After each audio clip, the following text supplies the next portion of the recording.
Master Jiraiya, I believe in you. I'm putting all my trust in you. Notify Lord Hokage right away!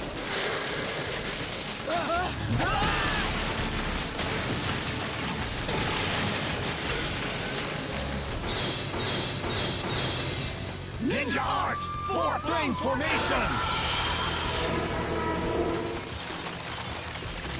Deep Forest Creation!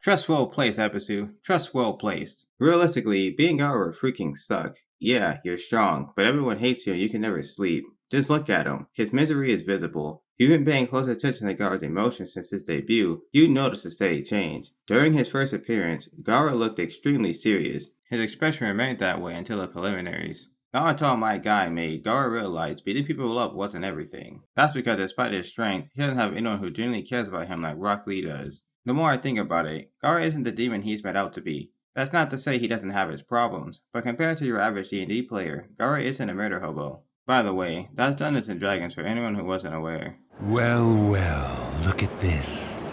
Don't you ever sleep at all? Why are you here? What do you want? Instead of attacking, Gaara got to talk. I truly believe for those who didn't try to kill him, Gaara wouldn't have attacked. When the moon is full. When the moon is full, its blood boils. Hold on, why does that sound familiar? Oh wait, I got it. Gaara is a Saiyan. Honestly, this is just a Biju difference. I think if Dosu got a chance to fire off his sound attacks, he actually could have defeated Gaara. Gaara realized that, so he stopped holding Shukaku back for the quick win. Compared to Naruto, Gaara has far more control. That's not without cost though. In my eyes, Gaara is a little like Darth Vader. He's kept in a perpetual state of agony, which makes his hate stronger, which in turn makes him stronger. Amazing. So that's Gaara's true form then, is it? Listen.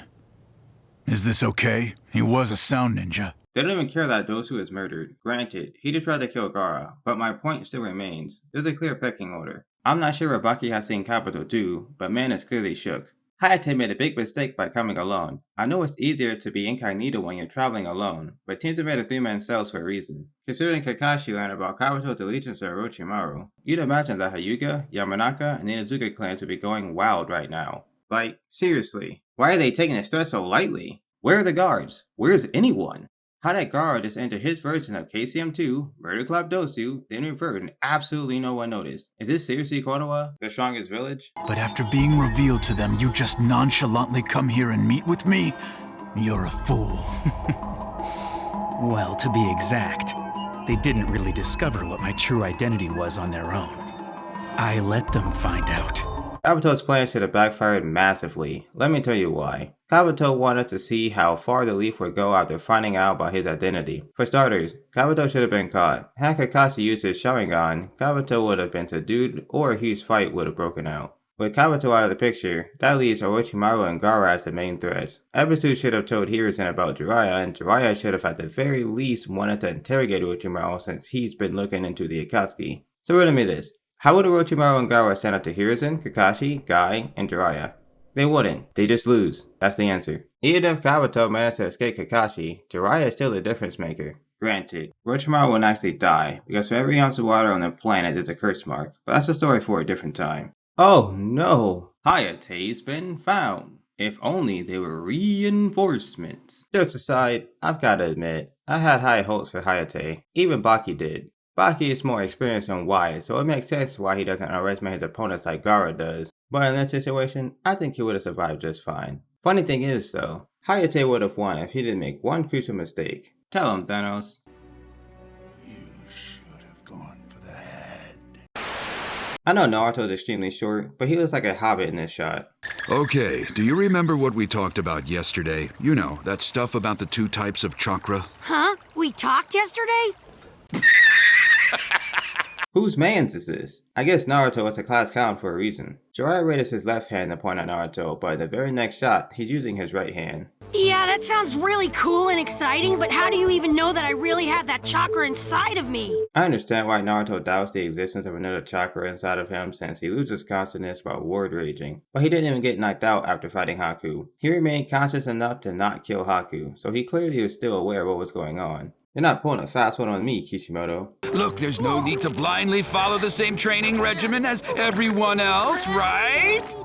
Everyone has various strengths and weaknesses. You have your own style. But you have a lot of stamina. You should use your power instead of doing cheap tricks. What Jiraiya is saying is true. I actually spoke about this in a previous video. If you haven't seen episode 52, head back to watch it. Anyway, the advice Jiraiya gave to Naruto is what makes him Naruto's greatest teacher. Putting the philosophical lessons aside, Jiraiya put Naruto on the right path to unlocking his full potential. If Ebisu or Kakashi were overseeing Naruto's training, they'd have him practicing control and finesse. Jiraiya had the awareness and the know-how to teach Naruto to embrace his massive chakra pool so he could overwhelm his opponents and unleash devastating attacks. Once you do that, a whole world of jutsu will open up to you. Seriously? Like, what could I do? Well, for example, the Summoning Jutsu that I'm going to teach you. Ah, there, yes, that's perfect. What? It totally appeared right after Jiraiya spoke about one? Jiraiya isn't a sage. He's a freaking reality bender. Naruto just proved to the audience that he recognized that shadow clones are good for training, but he never does it again until Shippuden. It's a contract with the Summoning Toads that's been handed down from earlier generations of ninja. I know Naruto doesn't know he's half Namikaze, but Minato's name would be in that scroll as well. I'm surprised Naruto didn't get excited and ask Jiraiya about the 4th Hokage, since he'd be the last name in the registry. Characters in the Narutoverse must have pins in their thumbs. I find it humorous that lightly puncturing their thumbs allows them to write entire names with their blood. The attention to detail is nice though. If you look at the colors of the blood, you'll see that Naruto's new blood is brighter than Minato's old blood. Okay. I'm all done, right? What's next? After burning off your regular chakra, it should be easier to release your red chakra now. So give it a try. Quit bugging me, I already am! Fuck you, Naruto. You literally just asked him for instruction. Honestly, summoning the tadpole wasn't even that funny to me. His reaction alongside the toads is what had me rolling. Disrespect to my man Hayate is real. Baki didn't even bother hiding the body. He and Kabuto gave Konoha the finger and they're just taking it. If only Jiraiya, one of the legendary Sannin, was available to aid the village in this time of crisis. We've made it once again. I'll be doing my best to stick to the schedule I outlined so y'all won't have to worry about inconsistent uploads. Thanks for watching the full video and don't forget to hit that red subscribe button if you haven't already. I look forward to seeing you all in the next video. Deuces. Ninja Art and the Video Jutsu.